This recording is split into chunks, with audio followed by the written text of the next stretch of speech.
Hi everyone, hope you're doing well. This week Olivier is back with you for a new podcast episode, and he's coming back on a topic we have discussed about a year ago. And this is about iPhone without any physical home button and that integrate Face ID. He recently got an iPhone XR and he'd like to give you a return of experience after a couple of days using it. He'd also like to give you some reminders on how to perform gestures that replace the home button, how to execute shortcuts that are available to launch VoiceOver, call Siri, and how you can turn off the device. Also, he'll give you a short return of experience on the usage of Face ID. Enjoy!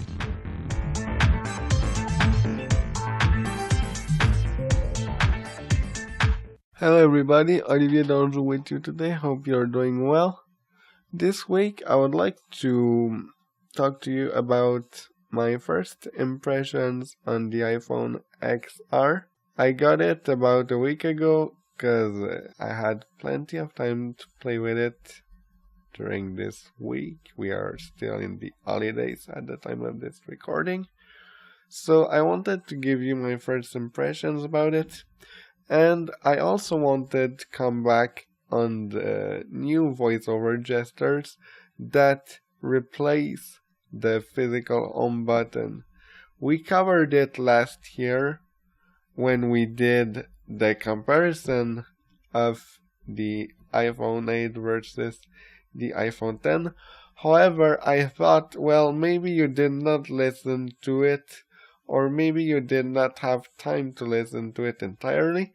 So, in this podcast, I want to summarize all of that a little bit, as well as giving you my first impressions about the product. So, what I'm going to do, I'm going to unlock the phone. 12:52 a.m. Google folder. 8 apps. Okay. 377 new items. I'm going to invoke VoiceOver Help by double tapping with 4 fingers. Starting help. To stop help, perform a 4-finger double tap or 2-finger scrub, or press escape on the keyboard. I want to show you how to make the new gestures. So, touch the bottom of the screen. Touch. Select item under your finger. Now, you need to hear a sound. This.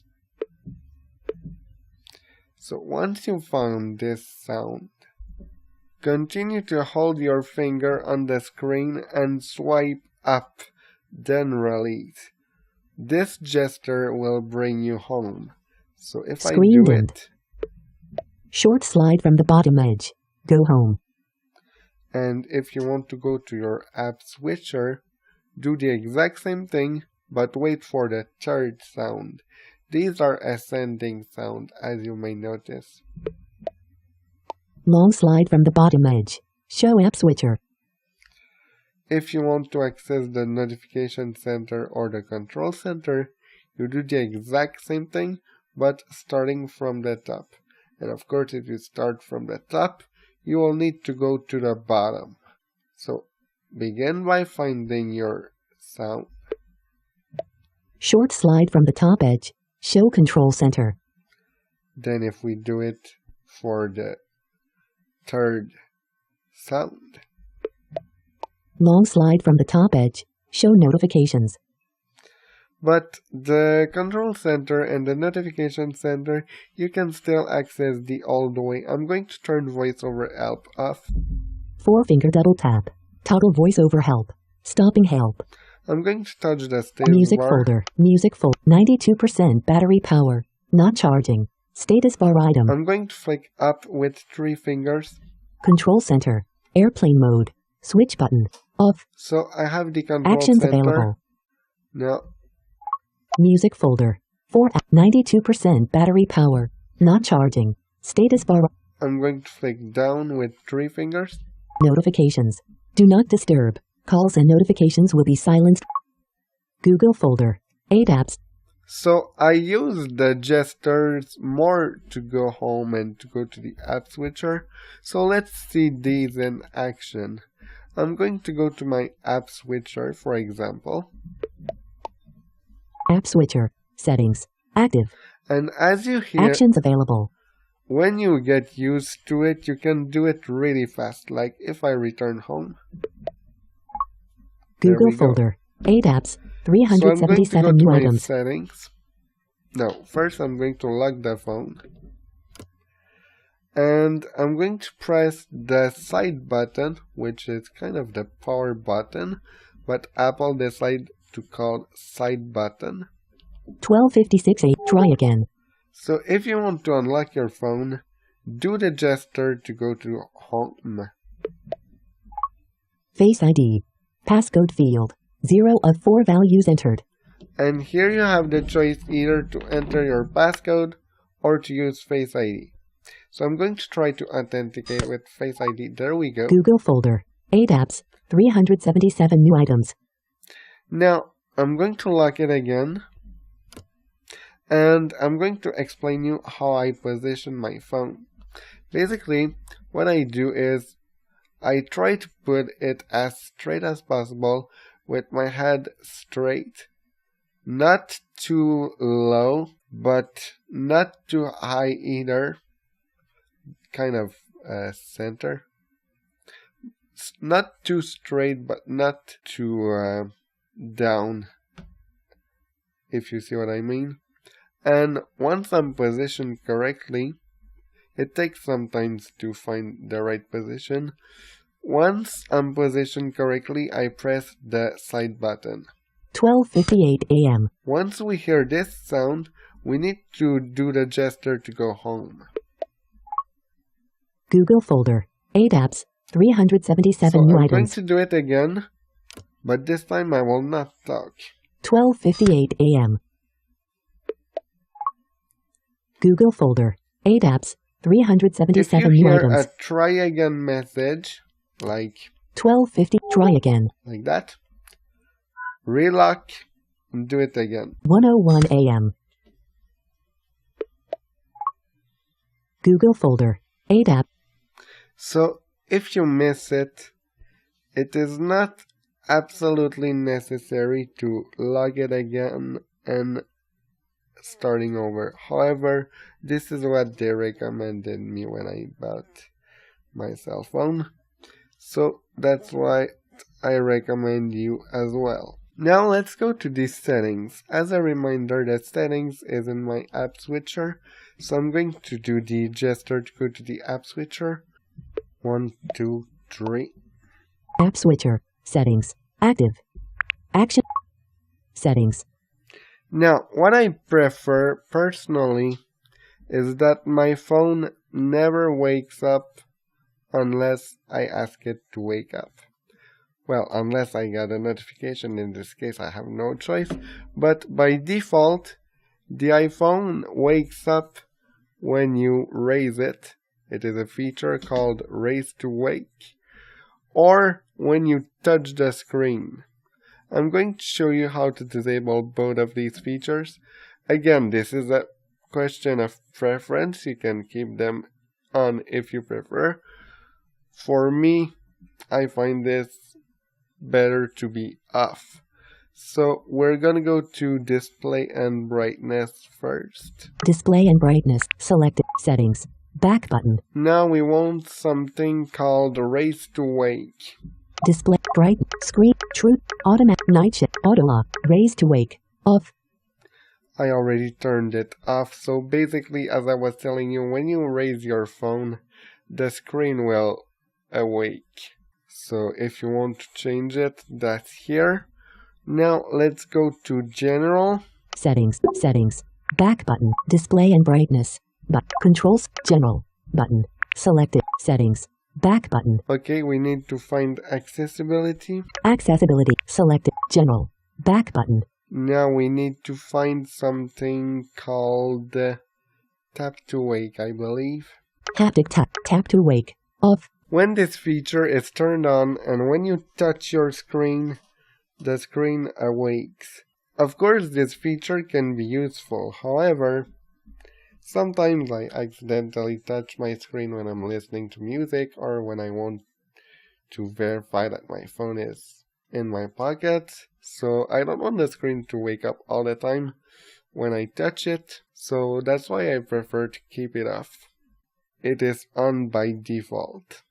About Face ID, because Face ID is a big part of the iPhone X series, I will not set up it again because we already covered it in the comparison between the iPhone 8 and iPhone X, but also because when I set it up, it was hard to do because I have some issues with my hands putting the phone correctly straight into my face so it can recognize it properly.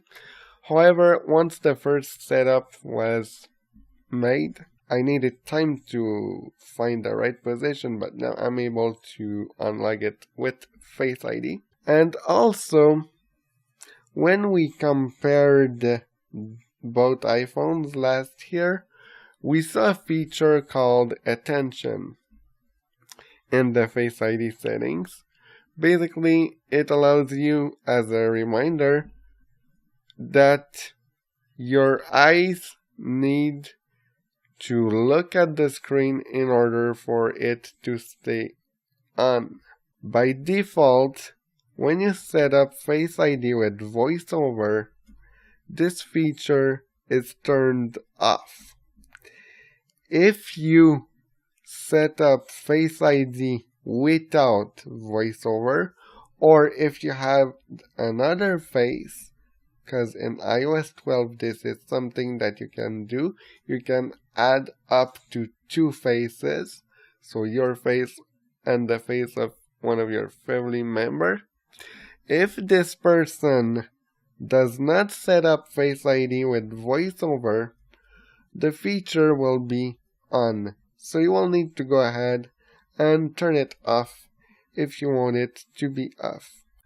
Now I would like to give you my personal opinion about the iPhone XR. This is a 6.1 inches display, and I did not choose it because of its size, because I don't need such a big screen being blind. But I noticed that with a bigger screen, Braille screen input is easier to perform. So that's a good point. Also, the speakers are better than the ones found on the iPhone 8. These are, of course, stereo speakers. Battery life is good. Of course, we are in the holiday period, so I use it often. But it is quite good. Actually, I charge it overnight or sometime during the day, but battery life seems to be good. Maybe I can hold it maybe one day.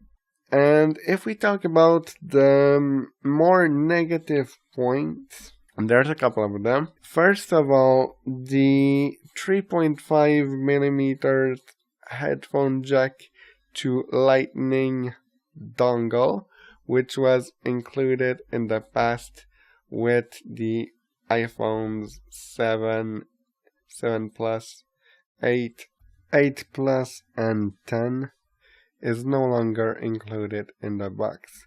In fact, I believe that even today when you buy new iPhones, except if they are old stock phones, I believe Apple don't include this adapter anymore. Also, since the iPhone 8, 8 Plus, 10, 10s, 10R, and 10s Max, Apple is allowing fast charging. In order to fast charge your phone, you need a USB-C adapter and a Lightning to USB-C cable. These together, because you need to buy them separately, but these cost about $100 for both of them. By the way, please note that fast charging also applies for the iPhone 8 and 8 Plus as well. In the boxes of the iPhones that I mentioned, the adapter that is included is a 5-watt adapter, which is pretty slow these days. Like, if you compare it to iPads come with 12-watt adapter, and in the box you'll find a USB-A to Lightning. What I mean by USB-A is, standard USB port. So in other words, you will not get the accessories for fast charging.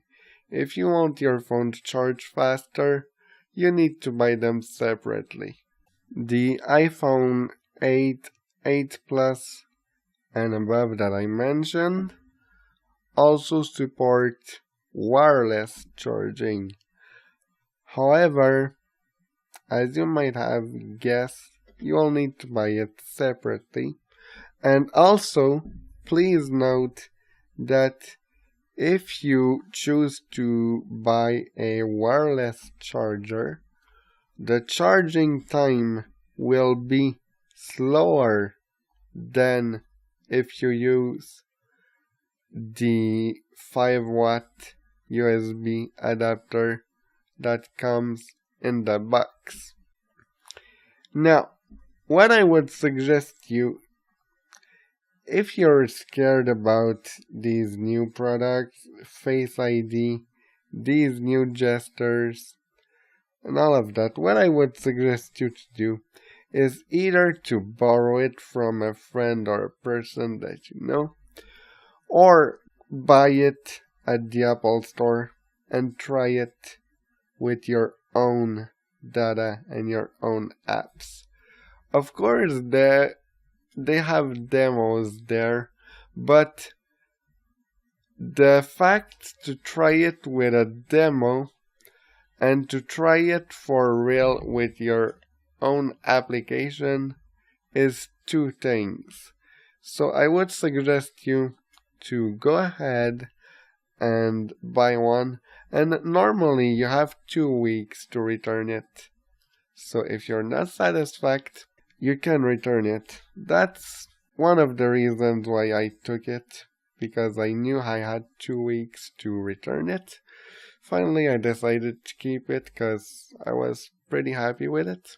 But something that is important to mention about the iPhone XR, only for the XR this time, 3D Touch is gone. Apple removed it and they replaced it, not entirely, like they introduced a feature called Haptic Touch, but some features of 3D Touch are missing. So if you are a 3D Touch user, or if you use 3D Touch a lot and you like it, then the iPhone XR may not be the best choice for you.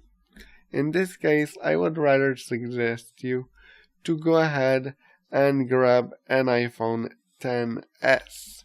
Also, do not forget that if you need help with Face ID, or if you have specific questions regarding the new gestures or Face ID, remember that we are here to help you. You can email us, you can call us. You will have the contact information at the end of the episode. Just before ending this podcast, I would like to remind you some useful commands to replace the home button that we did mention in last year's podcast. So, to invoke Siri, I'm going to return to my home screen first. Setting. Google folder. 8 There apps. we go. 300. So, how do you invoke Siri? I'm not going to do it, but I'm going to explain it to you. So, to invoke Siri, you press and hold the side button. If you want to turn off your phone, what you have to do now is very quickly press the volume up button, then immediately after volume down, and after that you press and hold the side button. You need to do this very quickly because if you're not fast enough, you will invoke Siri by pressing and holding the side button. So let me show it to you. Volume up, volume down, side button, holding it. Power off. There Button. we go. Cancel. Button. Cancel. To turn off or turn on VoiceOver, you press the side button 3 times. VoiceOver off. VoiceOver on. There Google we go. folder. So I hope that this podcast was helpful and interesting for you. Don't forget, if you have any questions or comments, we always appreciate your feedback. Thank you so much for listening. This was Olivier, and I'll catch you in the next one. Before the end of this podcast, I would like to say thank you for your loyalty to this series of podcasts on assistive technologies. I would also like to thank our loyal collaborator. As a reminder, I would like to inform you that Canadialog will not provide free technical support on products presented during these shows and that are not sold directly by Canadialog. Please note that our podcasts are now available on our website, YouTube, iTunes, as well as on Victor devices by consulting the North American English suggested podcast list from Humanware. If you have any questions, comments, or suggestions, you can contact us via email at podcastwitness@canadialog.com.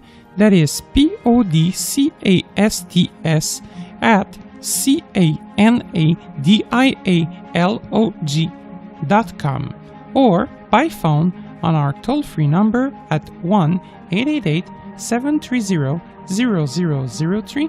Again, 1-888-730-0003, extension 555, extension 555. I also invite you to visit our website, which contains a lot of useful information at www.canadialog.com. You can also visit us on Facebook, Twitter, and YouTube. Thanks for listening.